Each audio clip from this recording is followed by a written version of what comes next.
banyak daripada got-got ini yang mampu tampung air.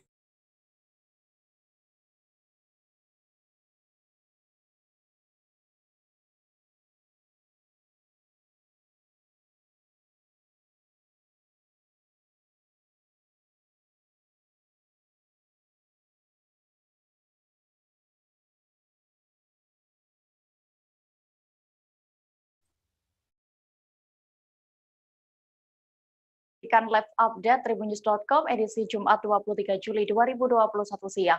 Kami akan menyajikan informasi terkini dari berbagai daerah yang akan dilaporkan secara langsung oleh reporter kami di lapangan. Bersama saya Dea Mita, inilah live update selengkapnya.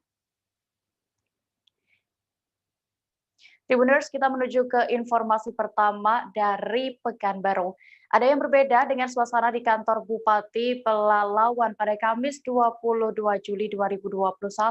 Lagu Indonesia Raya dikumandangkan tepat pada pukul 10 pagi dan bergema di seluruh ruangan.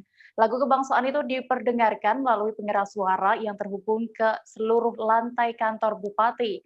Pantauan di kantor Bupati, semua pejabat dan pegawai yang sedang beraktivitas sontak berhenti serta berdiri tegak saat mendengar lagu kebangsaan Indonesia dikumandangkan. Untuk informasi lebih detailnya sudah bergabung bersama kami rekan wartawan Tribun Pekanbaru Johannes Tanjung yang akan memberikan laporan. Halo Johannes. Johannes? Ya, Dea. Bisa Anda ceritakan untuk suasana di hari pertama kewajiban menyanyikan lagu Indonesia Raya ini? Baik, terima kasih Dea. Kami laporkan dari Kabupaten Pelalawan Provinsi Riau, pemerintah Kabupaten Pelalawan telah mengeluarkan aturan baru terkait aktivitas di perkantoran semua instansi Kabupaten Pelalawan untuk memperdengarkan lagu Indonesia Raya, membaca nats Pancasila, serta mengumandangkan azan di setiap hari pada saat jam kerja. Hal itu berdasarkan dengan surat dari Menteri Pemberdayaan RI nomor 86 tanggal 14 Juni lalu, kemudian diperkuat lagi dengan surat edaran dari Bupati Pelalawan nomor 800 tahun 2021 untuk memperdengarkan lagu kebangsaan. Atau adapun pembagian jam-jamnya yakni untuk memperdengarkan lagu Indonesia Raya pada hari Selasa dan Kamis tepat pukul 10 pagi. Sedangkan untuk pembacaan naskah Pancasila dilaksanakan pada hari Rabu dan Jumat tepat pukul 10 pagi. Sedangkan mengumandangkan azan dilaksanakan setiap hari kerja pada saat zuhur dan asar. Hal ini dilakukan untuk meningkatkan nasionalisme dari semua pegawai maupun pejabat di kantor-kantor instansi Kabupaten Pelalawan serta mengingatkan semua pegawai untuk beribadah pada jam-jam yang ditentukan. Demikian rekan Dea. Iya, lalu Johannes, apakah ada kewajiban baru lain yang harus dijalankan ASN di sana? Kewajiban baru lainnya Dea, pegawai juga harus beribadah rajin pada saat jam-jam ibadah. Pasalnya di setiap kantor disediakan musola maupun masjid. Sedangkan selain itu setiap lagu-lagu bangsaan diperdengarkan harus berdiri dan sikap sempurna dimanapun atau di meja kerja sekalipun pegawai harus berdiri dengan sikap sempurna dan ikut menyanyikan lagu kebangsaan tersebut. Demikian rekan Dea. Iya, lalu apakah masyarakat umum juga wajib mengikuti aturan ini ketika mereka berada di wilayah kantor pemerintahan, Johannes? Baik rekan Dea, semua masyarakat tidak terlepas yang berada di kantor-kantor pelayanan publik pemerintah Kabupaten Pelalawan juga harus ikut bernyanyi dan berdiri dengan sikap sempurna baik di Dinas Pendudukan dan Capil maupun di perizinan. Semua harus ikut bernyanyi, mengikuti irama musik dan para pegawai yang ada. Demikian rekan Dea. Iya, baik Tribuners, tadi rekan jurnalis kami Johannes sudah berbincang dengan Bupati Pelalawan, Haji Zurki. Berikut hasil wawancara selengkapnya untuk Anda. Pak Bupati, ada SET tentang Indonesia Raya dan Pancasila itu bagaimana Pak Bupati? Ya, ada suasana baru sekarang di kantor Bupati dan lingkungan pemerintah Kabupaten Pelalawan. Jadi memang sesuai edaran Menteri bahwa ada hari-hari yang seluruh ASN mengikuti pembacaan Pancasila dan menyanyikan lagu Indonesia Raya.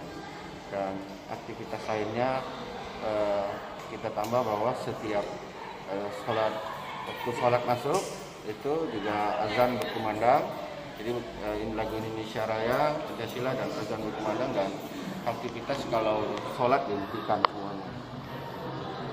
Tanpa soma. Ya tentu diharapkan rasa kebangsaan kita, rasa cinta diwujudkan kan dalam bentuk rasa cinta kita ke negeri ini dengan kita menghayati lagu Indonesia Raya. Itu kan bentuk kita cinta dengan negeri ini supaya bekerjanya lebih ikhlas lagi, ya kan, lebih ikhlas. Bahwa banyak pesan tentunya dalam lagu Indonesia Raya, banyak pesan dalam Pancasila, sehingga bisa dalam kehidupan sehari-hari yang kita harapkan kan bukan cuma nyanyinya, tapi adalah bagaimana mengaktualkannya dalam kehidupan sehari-hari, terutama dalam bekerja, dalam melayani masyarakat. Dan dengan waktu-waktu sholat sudah dihentikan aktivitas, ini kan waktunya benar-benar rehat sebentar untuk melakukan ibadah. Dari Riau kita beralih ke Nusa Tenggara Timur, Tribuners. Kepolisian daerah NTT berbagi kasih kepada purnawirawan, warakawuri, dan juga masyarakat di tengah kondisi PPKM Mikro yang masih berjalan. Kapolda NTT Irjen Pol Lotaria Latif mengarahkan kendaraan dapur umum yang siap melayani warga yang kesulitan memperoleh bahan makanan. Pantauan di lokasi, Kapolda memberikan bantuan paket sembako secara simbolis kepada perwakilan masyarakat, warakawuri, dan juga purnawirawan di depan Mako Polda NTT. Kapolda Latif juga membagikan kotak makanan hasil olahan anggota BRIMOB kepada warga Kota Kupang secara gratis. Informasi lengkapnya akan disampaikan oleh rekan wartawan kami dari Pos Kupang, Ray Rebon, yang kini sudah tersambung bersama kami. Halo Ray. Halo Dea, halo, selamat siang Tribuners. Iya, Ray, bisa Anda informasikan sebenarnya sejak kapan Polda NTT ini membuka dapur umum untuk masyarakat saat PPKM Mikro? Baik Dea, dapat saya laporkan bahwa Kepolisian Daerah Nusa Tenggara Timur atau Polda NTT sendiri telah menyiapkan atau membuat dapur umum yang berlangsung di Mapolda atau markas Kepolisian Daerah Nusa Tenggara Timur sendiri. Selain itu Dea, untuk dapur umum sendiri diketahui bahwa sudah berlangsung lama, yaitu dilakukan di saat atau di situasi darurat seperti kali lalu terjadi bencana badai seroja atau banjir bandang yang terjadi di Kabupaten Lembata atau di Flores. Begitu Dea. Iya, Ray, lalu ada berapa mobil dapur umum yang disediakan berdasarkan pantauan Anda di lokasi? Baik Dea, dari pantauan saya kemarin itu Dea, di lokasi atau di Polda NTT sendiri telah menyiapkan 1 unit mobil dapur umum dan yang beroperasi langsung di wilayah Polda NTT. Selain itu untuk proses kerjanya itu Dea, dari olahan yang sudah dikelola oleh anggota BRIMOB sendiri akan dibagikan per hari, per minggu itu, yaitu pada hari Kamis akan dibagikan 500 kotak itu dengan tujuan sasarannya itu kepada masyarakat yang saat ini tidak mampu atau belum bisa memperoleh makanan terkait dengan situasi pandemi COVID maupun PPKM Mikro saat ini, Media. Iya, lalu di titik mana saja mobil dapur umum ini akan beroperasi, Ray? Kalau untuk operasi mobil dapur umum itu Dea, itu langsung berpusat di Polda, di markas Polda NTT sendiri Dea. Tetapi untuk pembagian kotak makanannya itu Dea langsung diarahkan oleh anggota dari Polres maupun Polsek yang sudah didata namanya oleh data nama masyarakat dan langsung akan dibagikan, begitu Dea. Iya, lalu terkait adanya mobil dapur umum ini, bagaimana tanggapan masyarakat dan purnawirawan sekitar?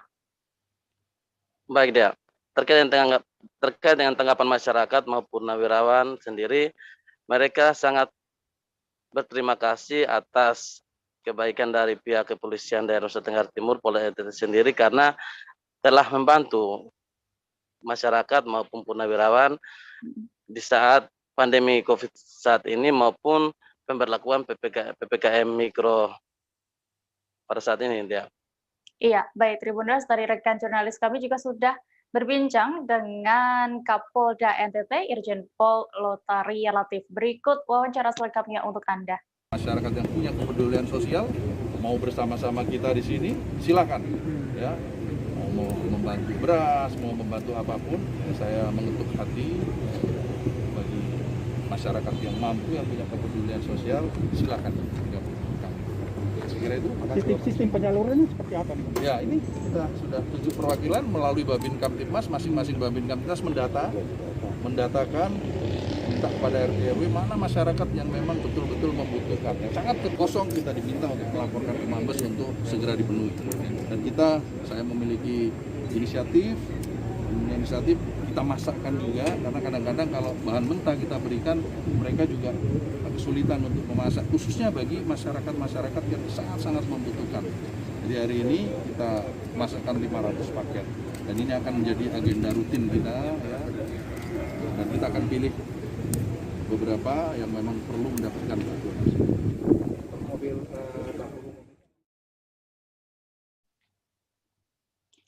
Kita beralih ke kabar selanjutnya, Tribuners. Mulai hari ini, Jumat 23 Juli 2021, seluruh kegiatan operasi yang direncanakan di Rumah Sakit Umum Daerah Tarakan Provinsi Kaltara ditunda dan ditutup sementara.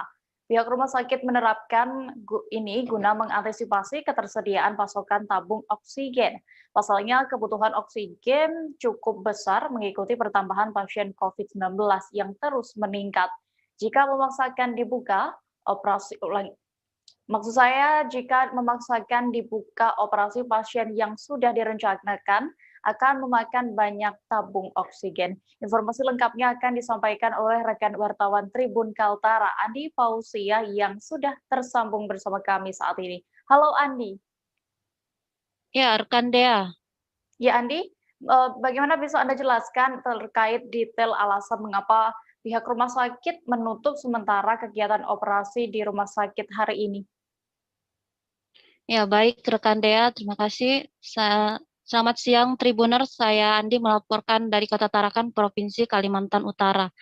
Ya, dapat saya sampaikan hari ini memang mulai Jumat 23 Juli 2021,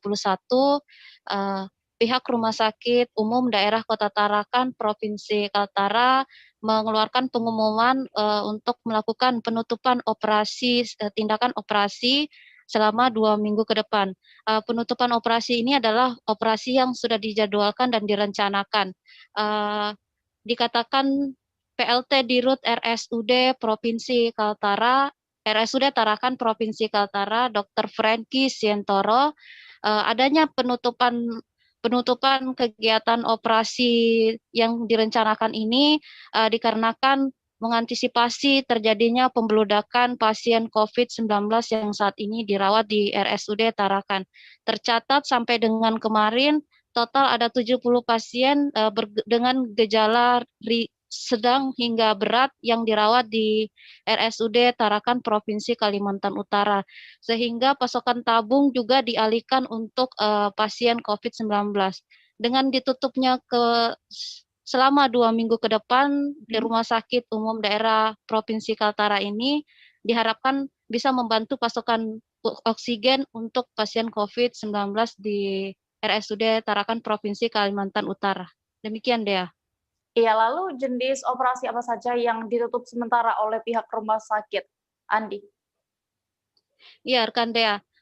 Dikatakan Dr. Franky Sientoro, adapun penutupan operasi yang direncanakan di RSUD Tarakan ini dijadwalkan hingga 2 minggu dan untuk jenisnya sendiri yakni yang tidak masuk dalam sifatnya gawat darurat, seperti ia contohkan misalnya operasi patah kaki yang tertutup, kemudian operasi tumor kandungan, dan kemudian operasi benjolan payudara.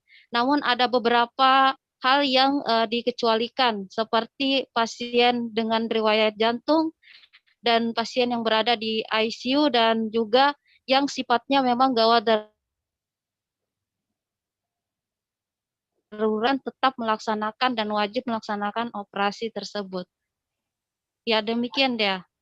Baik, Andi. Lalu apakah sudah ada tanggapan dari pemerintah atau cara pemerintah untuk mengantisipasi solusi juga mungkin terkait kondisi kebutuhan pasokan oksigen bagi pasien COVID-19 di rumah sakit di Kota Tarakan, Andi?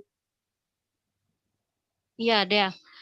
Memang kemarin Wali Kota Tarakan sudah melakukan pertemuan pada Senin tanggal 19 Juli 2021 lalu. Wali Kota Tarakan Dr. Hairul MKes menerima informasi memang pasokan oksigen di beberapa rumah sakit di Kota Tarakan cukup mulai menipis sehingga untuk mengantisipasi terjadinya lonjakan pasien yang bergejala sedang hingga berat, pihaknya membuat kebijakan dalam waktu saat ini sudah melakukan komunikasi dengan pihak Berau, Makassar, dan dari Balikpapan untuk mendatangkan pasokan oksigen melalui via jalur darat dan laut. Wali Kota Tarakan Dr. Hairul tidak menggunakan jalur udara dikarenakan kondisi kapasitas daya tampungnya yang terbatas. Sebenarnya dikatakan Dr. Hairul MKes, pasokan oksigen di Tarakan untuk di beberapa rumah sakit, jika di hari normalnya sendiri mencukupi saja, hanya saja karena terjadi lonjakan pasien dengan gejala sedang hingga berat, sehingga beberapa rumah sakit pun membuat kebijakan untuk menutup sementara kegiatan operasi yang sifatnya bukan gawat darurat. Dan berdasarkan informasi yang diperoleh oleh Wali Kota Tarakan Dr. Hairul sendiri, untuk di RSUD Tarakan sendiri total ada sekitar 400 tabung oksigen yang dihabiskan per harinya untuk pasien COVID-19. Kemudian di Rumah Sakit Umum Kota Tarakan ada 100 tabung. Padahal normalnya sendiri di RSUKT Tarakan itu sekitar hanya menghabiskan sekitar 20 hingga 25 tabung per harinya. Sehingga sebagai langkah antisipasi untuk mempersiapkan pasokan oksigen cadangan diputuskan untuk mendatangkan dari luar, yakni dari Berau, dari Balikpapan, dan kemudian dari Kota Makassar menggunakan via jalur darat dan laut. Ya, demikian deh. Iya, baik Andi. Dan Tribuners, tadi rekan jurnalis kami juga sudah melakukan wawancara bersama Wali Kota Tarakan, Dr. Hairul. Berikut hasil wawancara selengkapnya untuk Anda. Yaitu rumah sakit ini, 4 rumah sakit kelabakan juga mengatasi, karena semua rata-rata yang masuk itu semuanya butuh oksigen. Sehingga kebutuhan biasanya dia sebulan, misalnya rumah sakit provinsi ini, rumah sakit RSUD dalam sebulan butuh 400 tabung, sekarang sehari butuh 400 tabung, ya kan? Jadi itulah termasuk rumah sakit kota yang biasanya butuhnya 20, 25, sekarang jadi 100, 150. Ya kita antisipasinya sudah kita tugaskan kemarin beberapa teman-teman ini untuk mencari dari luar ini, yang dekat-dekat, ada yang dari Berau, dari Balikpapan, yang bisa dikirim dulu lewat darat kan. Nah, itu sementara di sini juga tetap berproduksi. Jadi untuk bantu, karena dalam situasi ini dia kan produksi yang di sini kan hanya bisa mensuplai 200 sampai 240. Ya rata-rata 200 tabung per hari. Hanya satu aja kah perusahaan? Ada 2, tapi yang satu katanya alatnya rusak, tapi itu pun juga kapasitasnya kecil, hanya 20 tabung per hari. Nah, jadi memang mau tidak mau kan kita harus cari dari luar dulu untuk sementara menutup. Tapi nanti kalau kondisi stabil kan sebenarnya yang perusahaan yang ada di sini kan sudah cukup sebenarnya. Cuman ya karena ini ada situasi situasional menurut saya, karena terjadi lonjakan, nah itu ini yang harus diatasi dalam seminggu ini. Paling sih mungkin seminggu lah mungkin yang kita perlu menambah. Inilah kita upayakan. Hari ini sudah saya minta kabar dari kawan-kawan yang kita tugasi untuk berkomunikasi dengan misalnya Balikpapan, Berau, terus dengan Makassar gitu ya, yang memungkinkan untuk dikirim lewat lewat darat, lewat laut. Lewat darat kan bisa lebih cepat. Ke Balikpapan 1 hari kan sampai Tapi kalau pesawat kan, nah itu kan muatnya cuma berapa, pakai Hercules pun kan mungkin tidak banyak gitu. Sehingga itu yang sedang kita upayakan. Mudah-mudahan hari ini ada jawaban dari kawan-kawan. Ya, dan yang kedua mudah-mudahan kasusnya tidak naik lagi kan. Kalau tidak naik lagi kan artinya. Tribuners, kita beralih ke Papua. Pemerintah Provinsi Papua Barat melalui Satgas COVID-19 Papua Barat kembali menggelar vaksinasi di Kuawi, Distrik Manokwari Timur, Kabupaten Manokwari, Papua Barat. Pihak Dinas Kesehatan Provinsi Papua Barat mengatakan pelaksanaan vaksin tersebut pemerintah menggandeng GKI Klasus Manokwari. Namun pada pelaksanaan vaksinasi kali ini tampaknya antusias masyarakat dalam mengikuti vaksin hari ini agak sedikit menurun. Meski begitu, pihak Dinkes akan tetap mengejar target Gubernur Papua Barat, yakni 50% hingga bulan Agustus ke depan. Detail informasinya akan disampaikan langsung oleh rekan wartawan Tribun Papua, Safwan Asari, yang kini sudah bergabung bersama kami. Halo Safwan. Halo Dea. Safwan, bisa Anda informasikan bagaimana situasi saat pelaksanaan vaksinasi di Kuawi Manokwari tadi? Baik Dea dan juga Tribuners dimanapun Anda berada.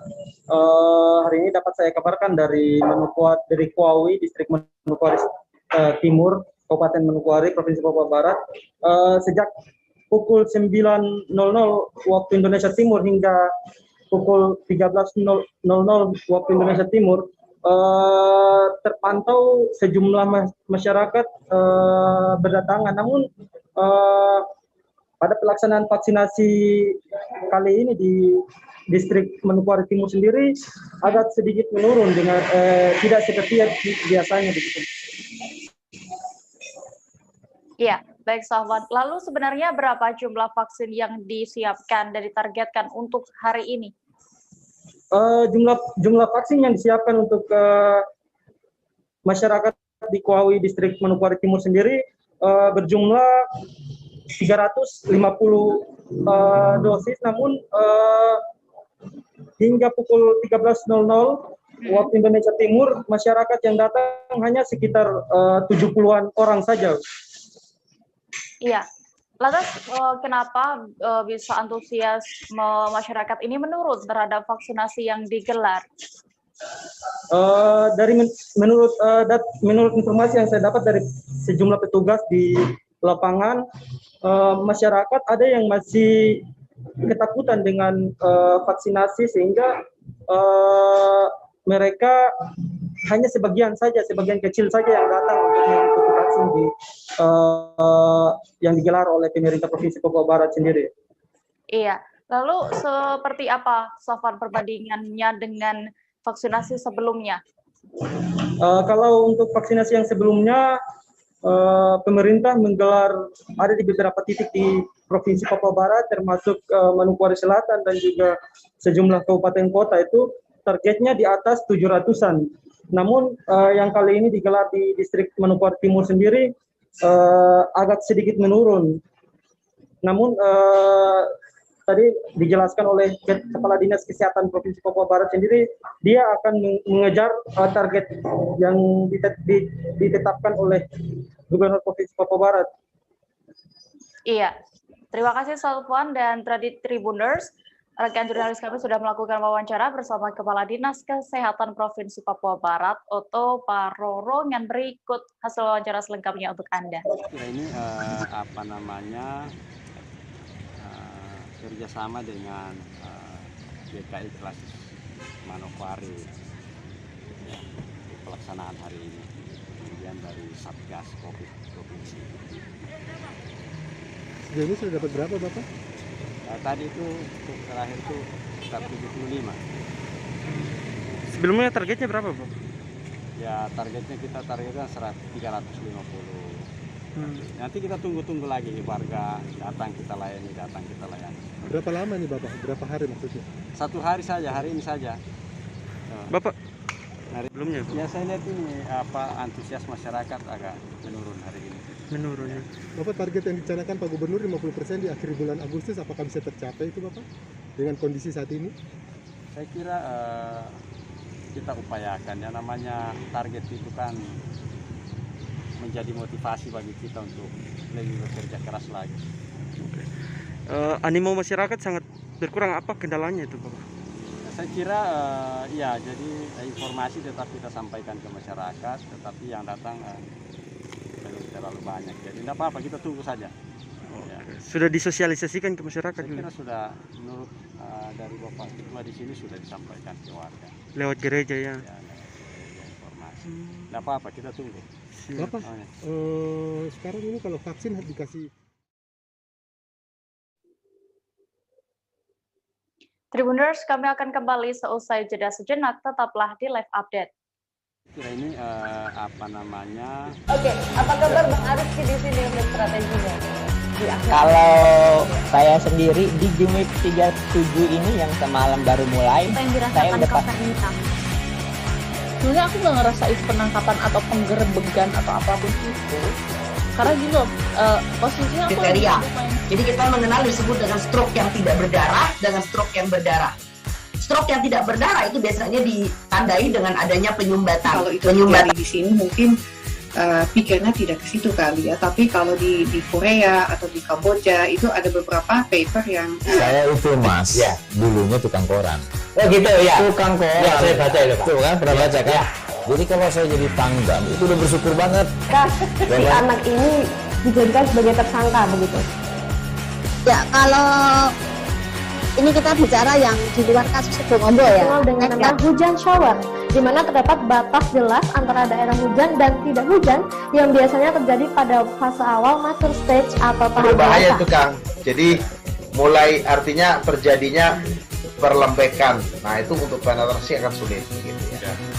Dok, saya ini menurut saya memang tidak mudah, bukan urusan tanah diambil. Kalau misalnya Amerika Serikat sekarang, Rasulullah mengatakan dalam sebuah hadis bahwa berpuasa di 6 hari Syawal itu. Oke, apa kabar Bang Arief di sini untuk strateginya? Kalau saya sendiri di Jumit 37 ini yang semalam baru mulai, saya udah pasti. Sebenarnya aku nggak ngerasa itu penangkapan atau penggerebegan atau apapun itu, karena gini loh, posisinya aku kriteria.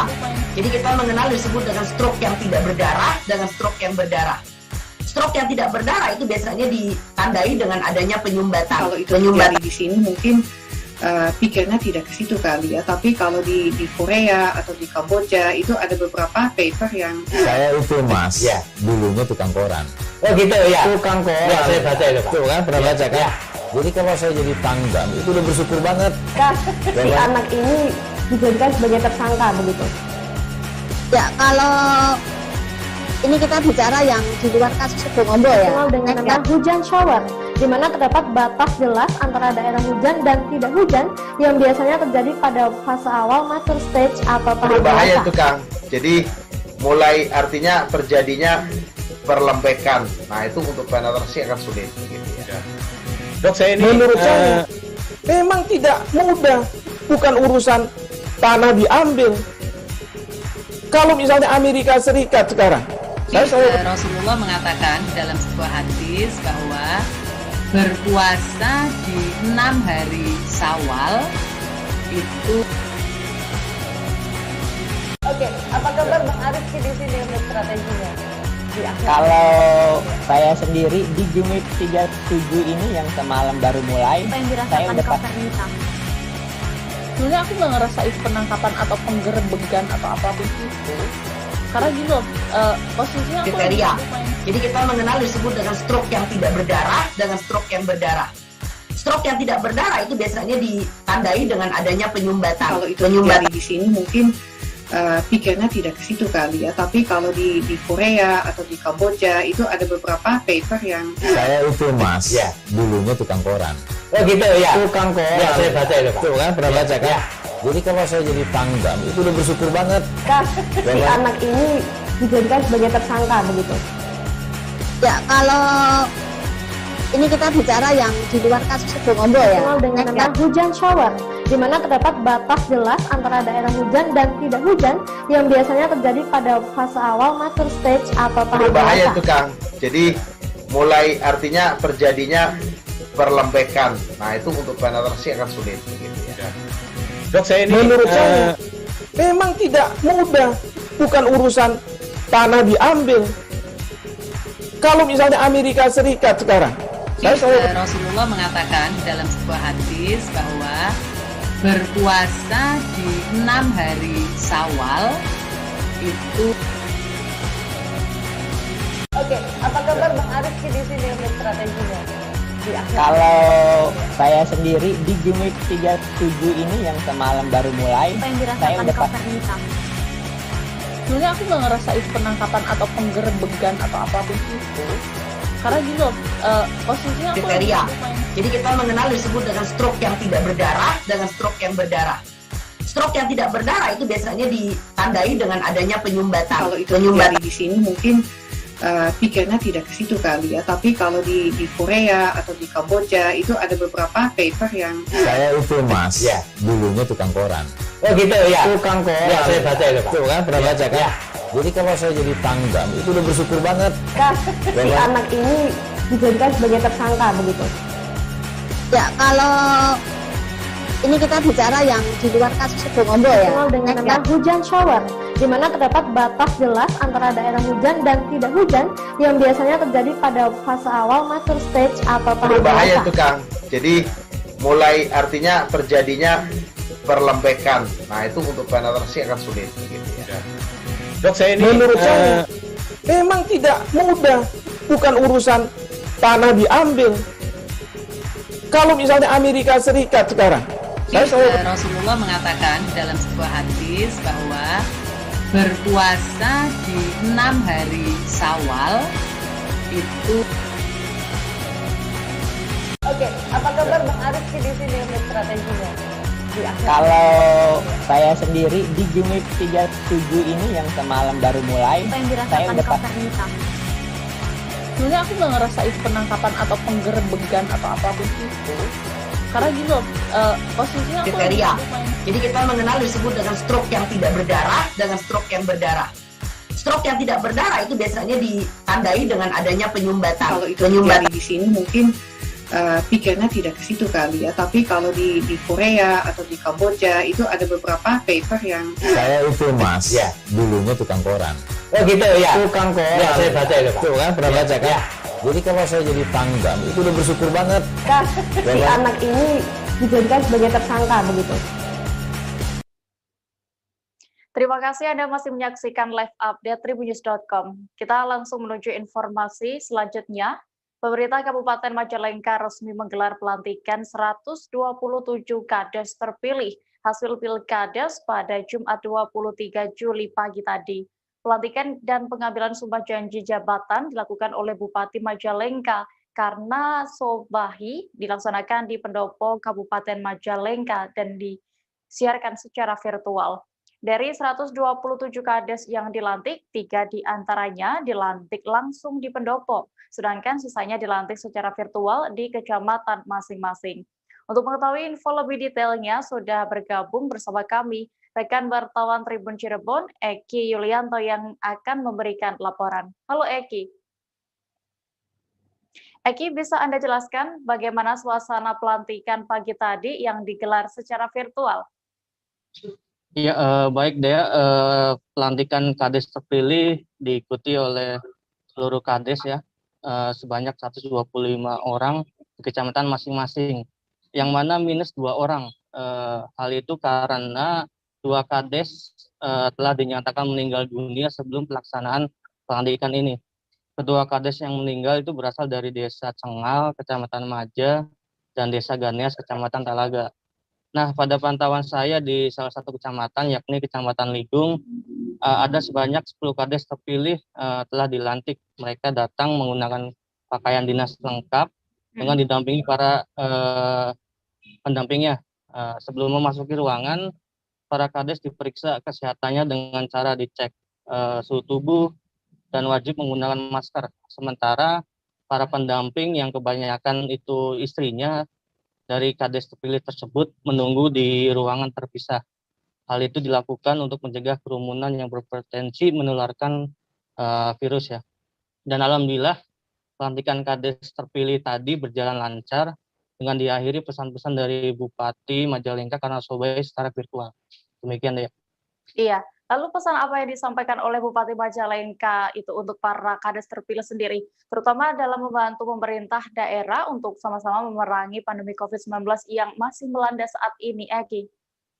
Ya, tadi Bupati Majalengka memaparkan segala harapan kepada para Kades terpilih. Bupati mengatakan secara virtual bahwa pekerjaan seorang Kades sejatinya baru dimulai ketika pelantikan ini selesai digelar. Para Kades harus melaksanakan amanah dengan penuh keikhlasan dan tanggung jawab untuk menata dan memajukan desa, sehingga kesejahteraan masyarakat desa dapat meningkat secara pasti ke arah yang lebih baik.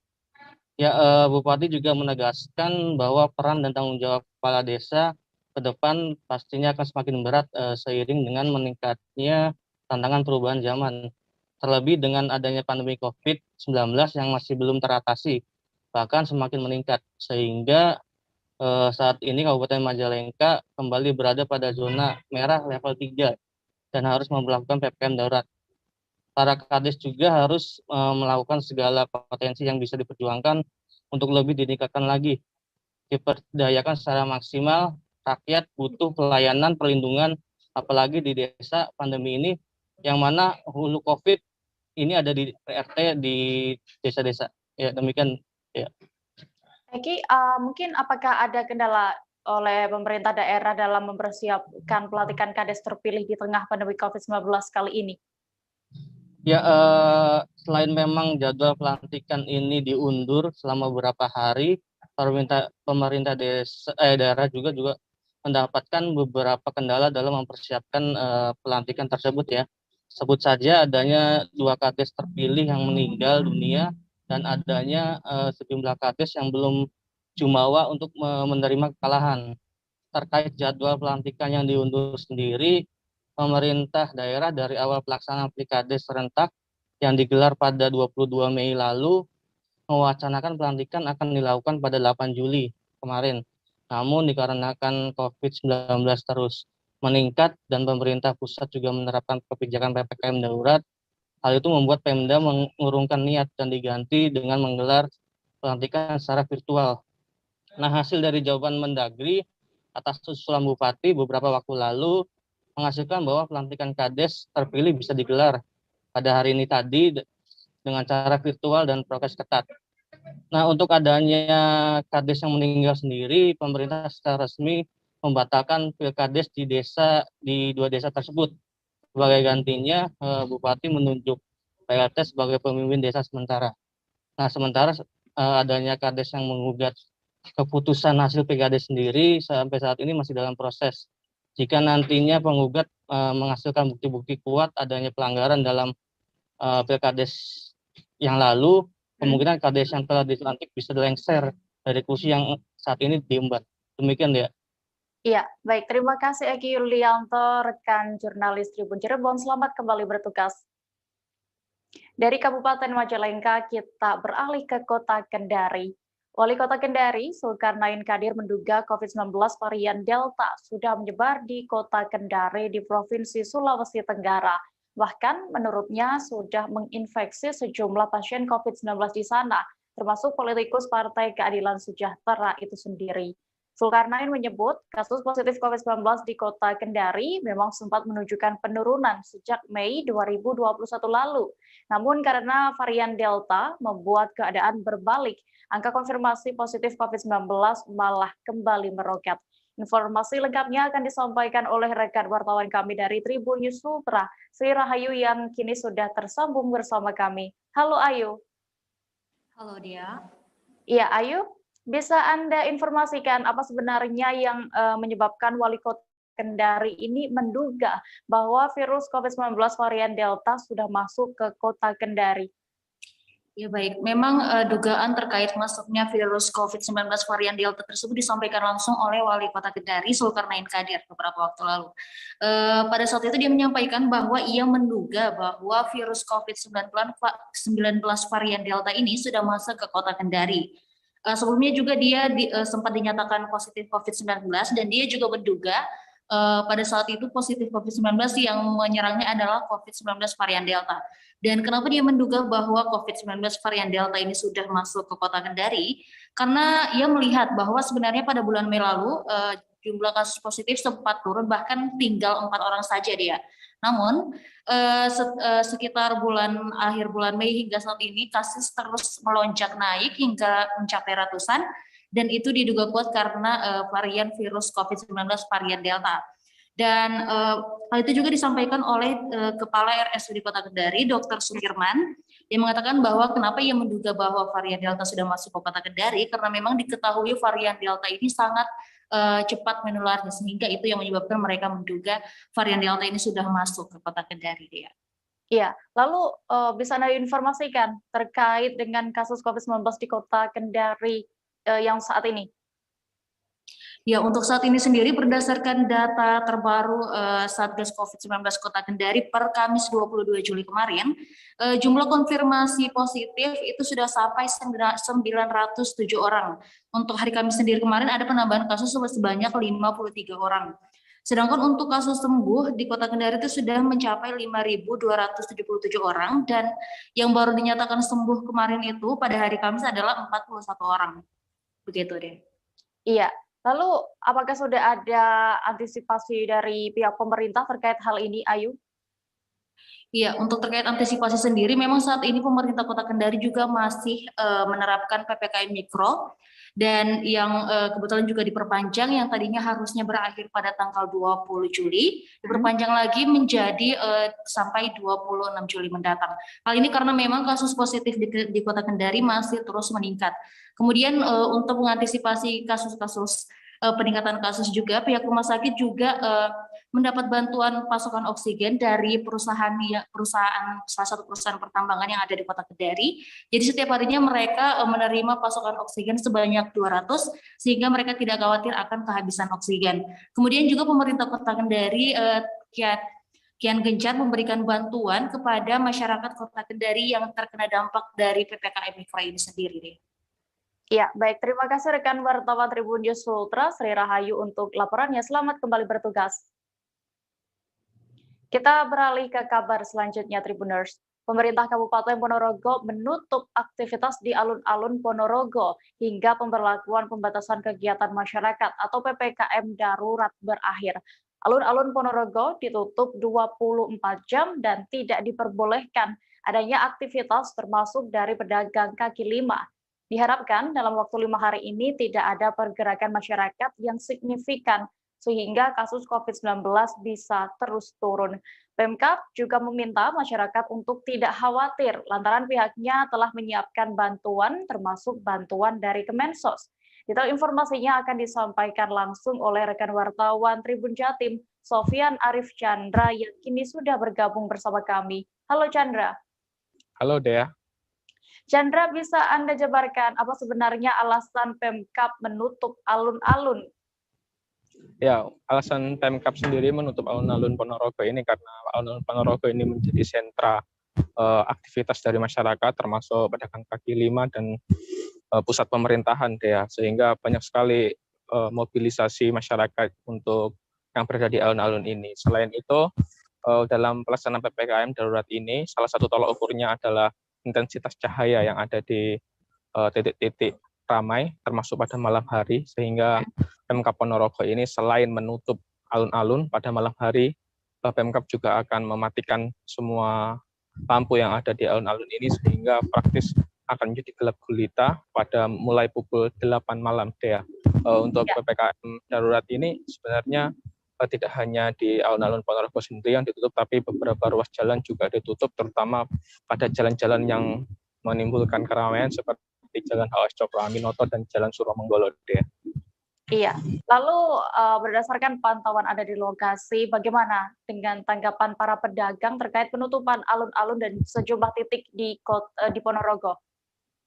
Pedagang sendiri sebenarnya banyak yang belum tahu, Dea, karena banyak pedagang yang tidak mempunyai telepon seluler, dan sedangkan peraturan pemerintah itu banyak yang beredar di WhatsApp dan media sosial yang lain, sehingga mereka itu ketika sampai alun-alun kaget ketika ditutup, sehingga harus buru-buru Satpol PP dan diusir Satpol PP karena ada penutupan itu, atau mereka juga baru tahu ketika sudah sampai alun-alun dan dikasih tahu temannya yang lain, sehingga dia akan putar balik, baru saja sampai alun-alun dia harus balik kanan, ya, seperti itu. Iya, Chandra, lalu bisa Anda informasikan terkait update terkini kasus COVID-19 di Ponorogo?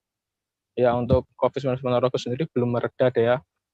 Pemerintah Kabupaten Ponorogo telah mendirikan 2 tenda darurat di depan IGD RSUD Dr. Harjono Ponorogo. Selain itu, Pemkab Ponorogo juga berencana mendirikan rumah sakit darurat di gedung sentra IKM Ponorogo. Bupati Ponorogo, Sugiri Sancoko sendiri juga berencana untuk mendatangkan alat donor plasma konvalensen. Namun melihat kekuatan APBD Ponorogo yang kecil dan refocusing untuk penanganan COVID-19, Pemkab Ponorogo akan mengusulkan dulu kepada Pemprov Jatim dan juga Kemensos ke Ibu Tri Risma hari ini barangkali mendapatkan hibah untuk alat plasma konvalensen. Selain itu, Pemkab Ponorogo juga berencana untuk mendatangkan oksigen generator, mengingat kebutuhan oksigen di rumah sakit di Ponorogo ini juga sangat tinggi dia. Bahkan beberapa kali rumah sakit di Ponorogo kehabisan oksigen sehingga harus menolak pasien COVID-19 yang datang ke rumah sakit ya. Ya, baik Chandra. Dan Tribuners, tadi rekan jurnalis Chandra juga sudah melakukan wawancara bersama Bupati Ponorogo dan pemilik penyewaan mainan mobil-mobilan di alun-alun Ponorogo. Berikut hasil wawancara selengkapnya untuk Anda. Ini kan kami juga diukur intensitas penerangan di malam hari ini menjadi parameter salah satu keberhasilan. Sehingga kemudian sampai hari ini kami belum bisa membuka alun-alun. Tapi atas tutupnya itu kemarin sudah disampaikan oleh Bu Kemensos bahwa ada bantuan. Toh sesungguhnya sabar sejenak, nanti setelah tanggal 25 kita akan masuk di level 3. Level 3 itu pasti boleh buka sampai jam 8. Mudah-mudahan dalam waktu 5 hari ini tidak ada lagi pergerakan yang signifikan, kemudian terpapar justru semakin bagus bahwa tren penurunan kita dan kemudian bisa normal kembali. Kalau yang level 4 masih tetap seperti sekarang, tapi kalau ke level 3 sudah boleh buka lagi. Tapi nanti saya belum bisa ngomong banyak, tapi mudah-mudahan kita minta masyarakat untuk bergotong royong. Tadi kami sudah mulai nyemprot keliling-keliling itu, dan memang perang melawan COVID itu tidak bisa diserahkan kepada pemerintah, Satgas COVID, kemudian nakes saja, tapi harus melibatkan semua masyarakat. Wong-wong lah pada percaya nek COVID itu loro. Aku wis tau ngalami loro tenan, Bang. Tenanan iki. Makanya tak cerita nih, ayo kita prokes. Aku saya pakai masker patuh ya. Ini kan double. Biasanya di sini mulai jam berapa sampai jam berapa, Pak? Jam 3:30. Rata-rata dapat berapa, Pak, sehari? Ya enggak mesti, rata-rata kadang ya 100, 150. Selama COVID ini ada penurunan, Pak? Enggak, penurunan. Berapa, Pak? Ya, selama COVID ini ya libur ya enggak ada penghasilan. Kalau aktivitas dapat berapa biasanya, Pak?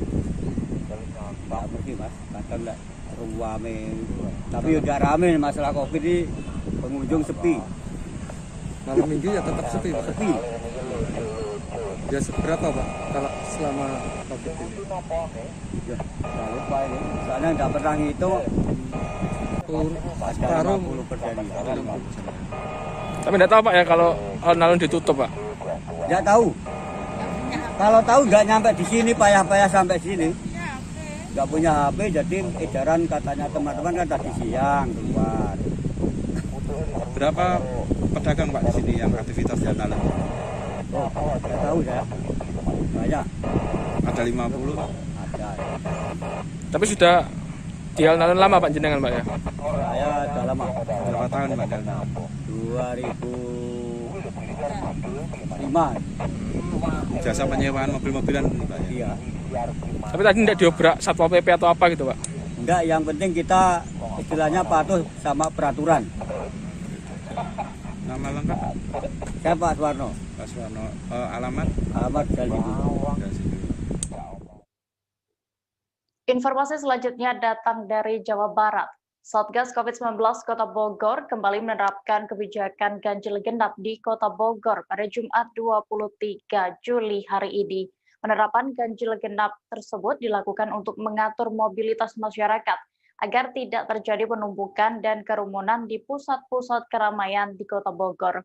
Pasalnya, dari data terakhir, mobilitas di Kota Bogor masuk ke dalam zona hitam. Sistem ganjil genap kali ini akan berlaku selama 24 jam.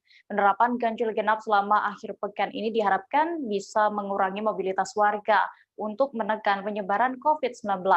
Untuk mengetahui informasi lengkapnya sudah tergabung bersama kami rekan wartawan Tribun News Bogor, Lingga Arfian, yang akan menyampaikan laporan. Halo Lingga.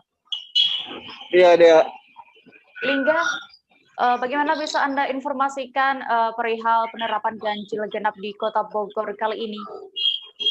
Iya, Dea. Hari ini Jumat tanggal 2021 dilaksanakan penerapan ganjil genap di Kota Bogor. Penerapan ganjil genap ini merupakan bukan yang pertama di Kota Bogor, karena beberapa waktu lalu Satgas COVID-19 di Kota Bogor juga sudah melakukan kebijakan ganjil genap. Kebijakan ganjil genap ini diberlakukan sejak sekitar pukul 8 pagi tadi hingga nantinya dilaksanakan secara 24 jam sampai pukul 8 pagi lagi. Nantinya setelah itu akan dilaksanakan pengecekan surat-surat oleh petugas Satgas, itu di mana yang hanya sektor esensial dan kritikal yang boleh lewat. Selain itu juga kendaraan plat nomor yang diberlakukan adalah kendaraan yang sama dengan nomor tanggal hari itu juga, seperti itu. Iya. Lalu berdasarkan pantauan Anda di lapangan, apakah ada kendala dalam penerapan ganjil genap yang berlangsung di hari pertama ini, Lingga? Iya, deh, secara keseluruhan ganjil genap di Kota Bogor berlangsung sangat baik ataupun berlangsung lancar. Namun ada beberapa pengendara sepeda motor yang memang banyak beralasan gitu. Mereka biasanya beralasan akan pergi ke tempat yang urgent ataupun memiliki kepentingan. Namun tetap saja petugas tetap memberlakukan kebijakan ganjil genap. Artinya kendaraan yang tidak sesuai plat nomor dengan yang tanggal hari itu, maka akan diputar balik. Seperti contohnya hari ini merupakan tanggal ganjil, kemudian hanya kendaraan yang memiliki nomor belakang ganjil yang boleh melintas. Tadi juga ada beberapa pengendara yang nerobos, namun tetap dicegah oleh petugas, dipaksa atau diminta untuk memutar balik kendaraannya, seperti itu. Iya, lalu sebenarnya apa tujuan dari penerapan ganjil genap ini yang setelah sebelumnya juga dilaksanakan penyekatan?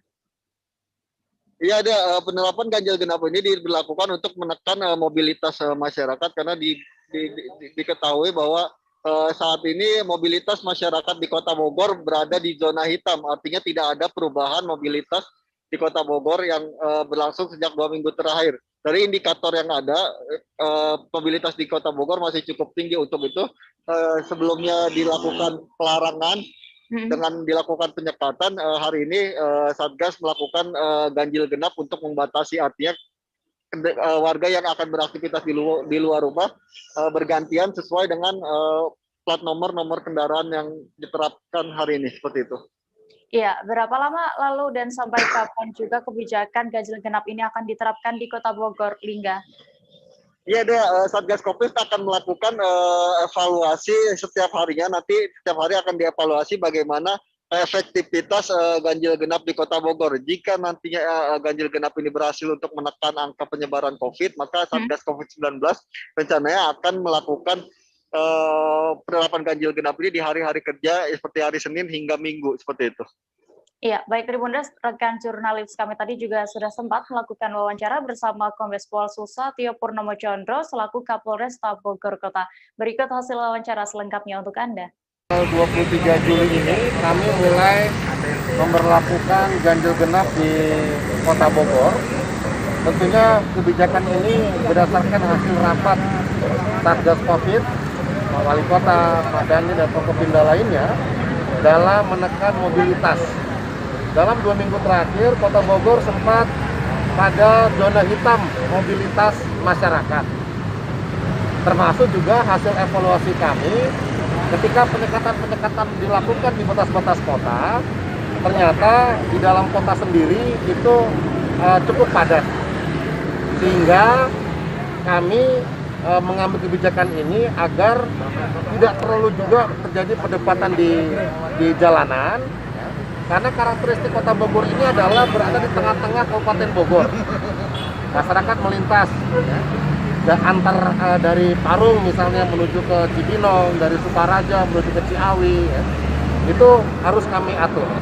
Nah, sehingga ditambah pula ada 3 jenis bantuan yang akan diterima oleh masyarakat dari pemerintah. Kami dari konsep melarang, kami coba mengatur agar masyarakat yang telah menerima bantuan itu berbelanja tidak dalam waktu yang bersamaan.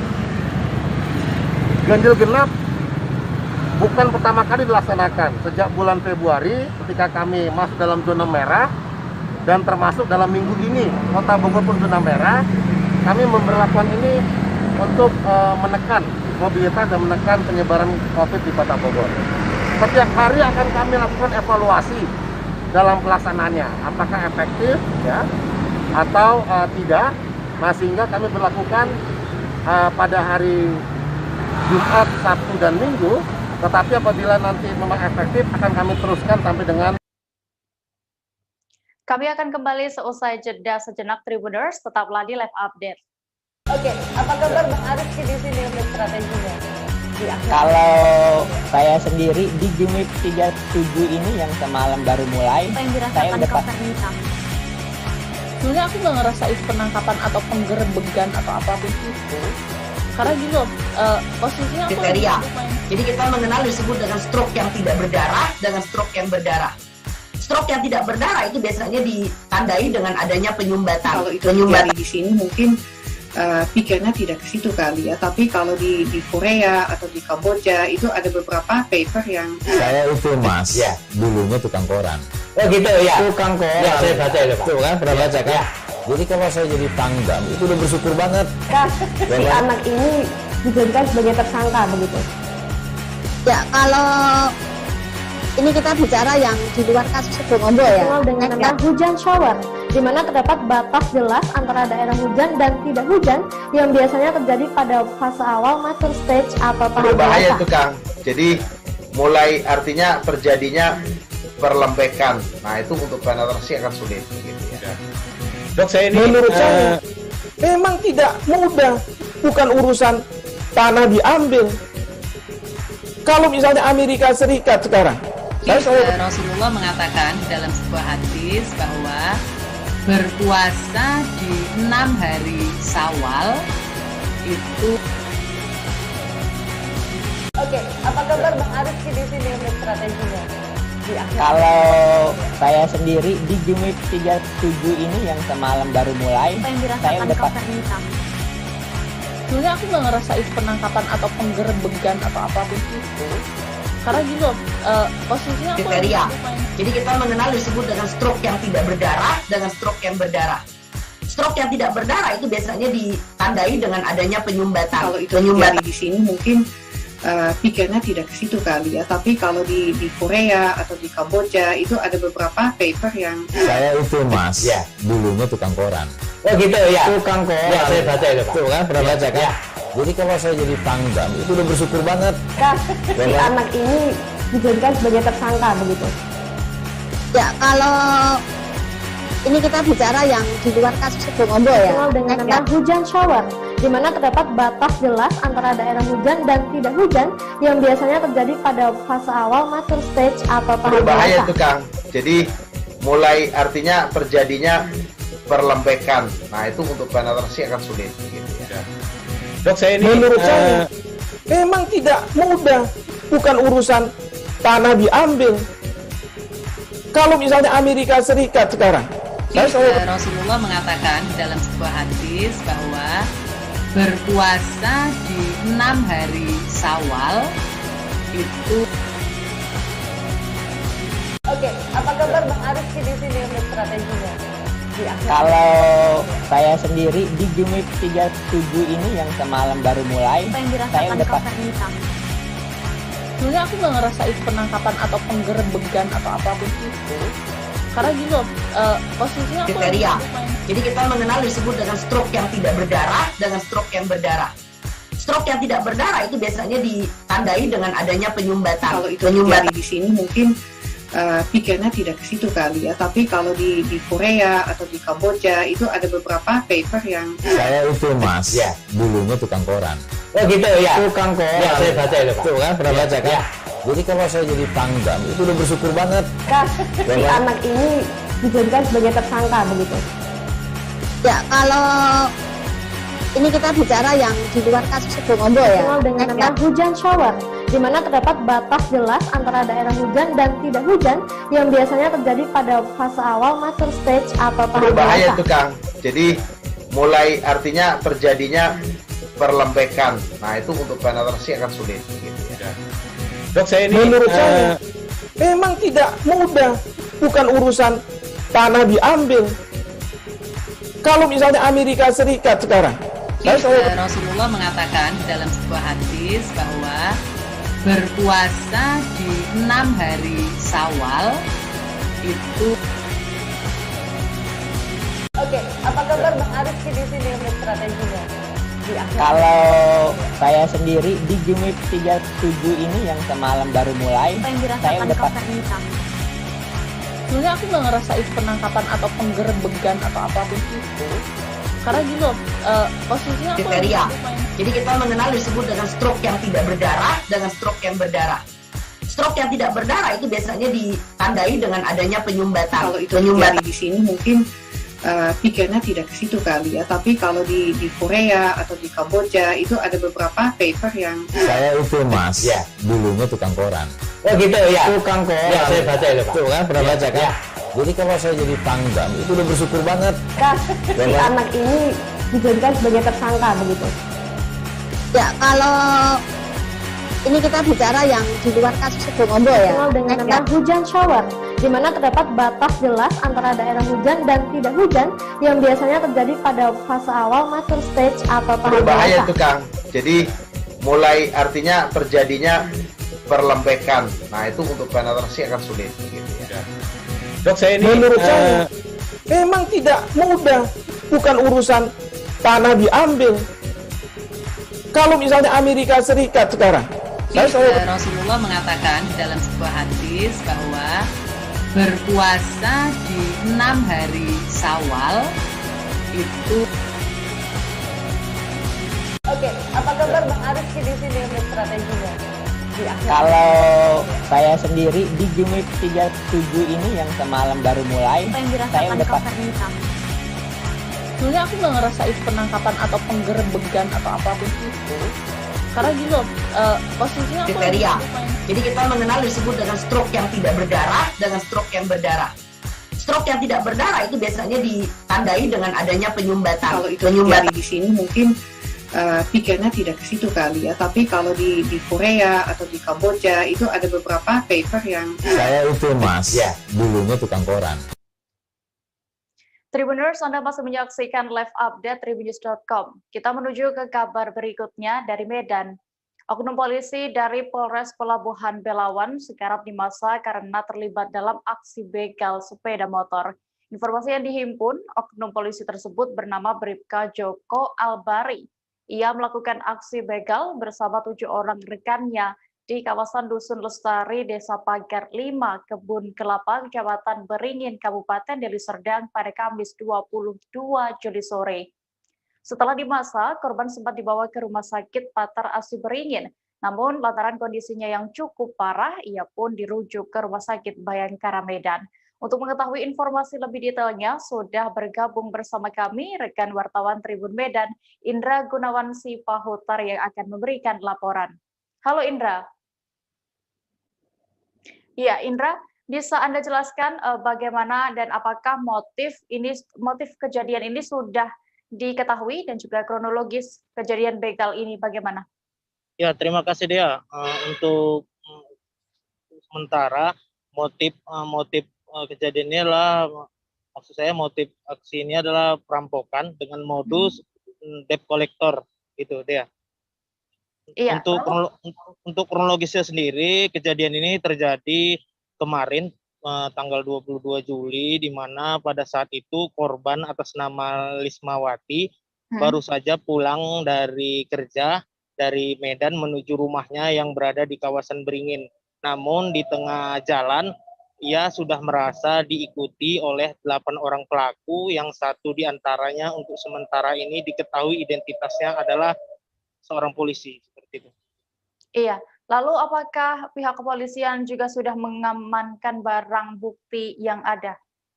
Ya, untuk sementara ini barang bukti yang diamankan sementara itu adalah sepeda motor milik Bribka Joko Albari, di mana sebelumnya sepeda motor ini sempat ia bawa menuju rumah korban dan meminta korban menyerahkan sepeda motor yang dimiliki oleh korban. Jadi setelah korbannya ini sendiri merasa sepeda motornya tidak ada tunggakan kredit karena membeli sepeda motor tersebut dengan lunas, korban pun melawan dan berteriak. Di saat berteriak itu 7 orang pelaku itu berhasil melarikan diri, sementara sepeda motor yang sekarang menjadi barang bukti dan sudah diamankan di Polsek Beringin yang sempat dipakai oleh Bribka Joko Albari itu sempat tidak hidup, makanya Bribka Joko Albari bisa ditangkap oleh warga dan dihakimi seperti itu, ya. Iya. Lalu apakah semua pelaku dalam kasus begal ini sudah diamankan dan juga bagaimana kondisi mereka khususnya untuk Bribka yang menjadi 1 di antara pelaku? Oke. Untuk Bribka Joko Albari sendiri saat polisi datang ke TKP itu kondisinya memang sudah sekarat, tidak sadarkan diri oleh polisi. Selanjutnya sempat dibawa ke rumah sakit Rumah Sakit Patar Asih yang tidak jauh dari lokasi kejadian. Namun sekira pukul 10 tadi malam itu karena kondisinya mengalami luka yang cukup parah, kemudian dibawa ke Rumah Sakit Bayangkara Medan. Untuk yang lainnya, sementara ini belum diketahui identitasnya oleh polisi karena Bribka Joko Albari sendiri belum bisa dipintai keterangan siapa saja rekannya yang sebelumnya melakukan aksi seperti yang dilakukannya. Iya, baik, terima kasih rekan wartawan Tribun Medan, Indra Gunawan Sipahutar untuk laporannya. Selamat kembali bertugas. Dari Medan kita menuju Jakarta. MRT Jakarta kembali menggelar program vaksinasi gratis pada hari ini Jumat 23 Juli 2021. Vaksinasi gratis ini digelar di stasiun MRT Blok A, Kebayoran Baru, Jakarta Selatan dengan kuota harian terbatas. Pantauan tribunjakarta.com di lokasi peserta vaksinasi COVID-19 di stasiun MRT Blok A berasal dari berbagai kalangan. Sementara itu, untuk tenaga kesehatan yang bertugas dalam kegiatan vaksinasi COVID-19 kali ini berasal dari Rumah Sakit Mayapada. Untuk mengetahui informasi lengkapnya, sudah bergabung bersama kami rekan wartawan Tribun Jakarta Anas Furkon yang akan menyampaikan informasinya. Halo Anas. Iya, Dea. Iya, Anas, bisa Anda jelaskan bagaimana kondisi pelaksanaan vaksinasi kali ini? Ya, baik. Sejak pagi tadi hingga siang hari ini PT MRT Jakarta menggelar vaksinasi COVID-19 secara massal dan gratis di stasiun MRT Blok A Kebayoran Baru Jakarta Selatan. Vaksinasi ini diikuti oleh sejumlah kalangan mulai dari warga sekitar di Kebayoran Baru, kemudian pelajar dan anak usia 12 hingga 17 tahun. Seluruh peserta mengikuti prosedur dan protokol kesehatan yang ketat, mulai dari pengecekan suhu tubuh, kemudian screening kesehatan yang dilakukan secara wawancara dan pengecekan tensi darah. Setelah itu, setelah disuntik vaksin Sinovac, para peserta diminta untuk menunggu selama 30 menit untuk melakukan observasi. Jika mengalami gejala setelah divaksin, tenaga medis yang bertugas akan segera menindaklanjuti peserta tersebut. Gitu deh. Iya, Anas. Lalu dari kalangan mana saja yang mengikuti vaksinasi gratis kali ini? Ya, mulai dari warga sekitar, kemudian pelajar, cukup banyak pelajar yang hadir dalam vaksinasi COVID-19 di stasiun MRT Blok A ini. Kemudian anak usia 12 hingga 17 tahun juga turut mengikuti vaksinasi masalah ini dia. Iya. Lalu bagaimana tanggapan dari para peserta ini saat melakukan vaksinasi ini, Anas? Ya, sejumlah peserta mengaku senang telah mendapat vaksin COVID-19. Beberapa di antaranya mengaku sudah mendaftar ke beberapa tempat, namun tidak kebagian kuota karena kuota yang tersedia terbatas. Dan di salah satu pelajar mengaku senang setelah divaksin dan dia berharap agar sekolah kembali dibuka dan pembelajaran tatap muka bisa kembali dilakukan. Iya, lalu sampai kapan vaksinasi ini akan digelar oleh pihak MRT dan juga bagaimana untuk masyarakat yang ingin mengikuti vaksinasi gratis ini? Vaksinasi masal ini di stasiun MRT Blok A sudah berlangsung sejak Kamis 22 Juli 2021 kemarin, dan hari ini adalah pelaksanaan hari kedua dan akan berlangsung sampai Sabtu besok 24 Juli 2021. Masyarakat yang ingin mendaftar bisa melakukan pendaftaran melalui aplikasi Jaki yang tersedia di Play Store maupun App Store. Kemudian peserta setelah sesampainya di stasiun MRT bisa menunjukkan kartu BPJS, kemudian menunjukkan identitas diri berupa kartu tanda penduduk. Begitu deh. Iya, baik, terima kasih rekan wartawan Tribun Jakarta, Anas Furkon untuk informasinya. Selamat kembali bertugas. Kabar selanjutnya datang dari Jawa Tengah, Tribuners. Tenaga kesehatan RSUD Ngipang Solo mengalami tindak pengancaman oleh suami pasien COVID-19 yang meninggal dunia. Hal itu terjadi saat pengancam menolak jenazah istrinya harus dimakamkan secara protokol kesehatan. Sebagai informasi, pasien yang meninggal itu sudah dirawat sejak 4 hari yang lalu. Pihak rumah sakit menduga aksi itu dilakukan sang suami lantaran sedang dalam kondisi yang tidak stabil pasca meninggalnya sang istri. Detail informasinya akan disampaikan langsung oleh rekan wartawan Tribun Jateng, M. Solekan, yang kini sudah bergabung bersama kami. Halo M. Solekan. Halo Dea. Ya, bisa Anda jelaskan bagaimana kronologi kejadian pengancaman terhadap nakes di RSUD Ngipang ini bisa terjadi? Ya Dea, pada hari Rabu 22 Juli, hari Kamis 22 Juli kemarin, sekitar pukul 6, ada seorang pasien perempuan yang sudah dirawat 4 hari di RSUD Ngipang itu ternyata meninggal, dan setelah PCR-nya keluar itu hasilnya terkonfirmasi positif COVID-19. Nah, ternyata respon yang tidak baik itu diterima oleh pihak rumah sakit, dalam hal ini tenaga kesehatan. Ada pengancaman dari suami dari pasien yang meninggal tersebut. Begitu dia. Iya. Lalu seperti apa bentuk ancaman yang dilontarkan oleh keluarga pasien ini, Solekan?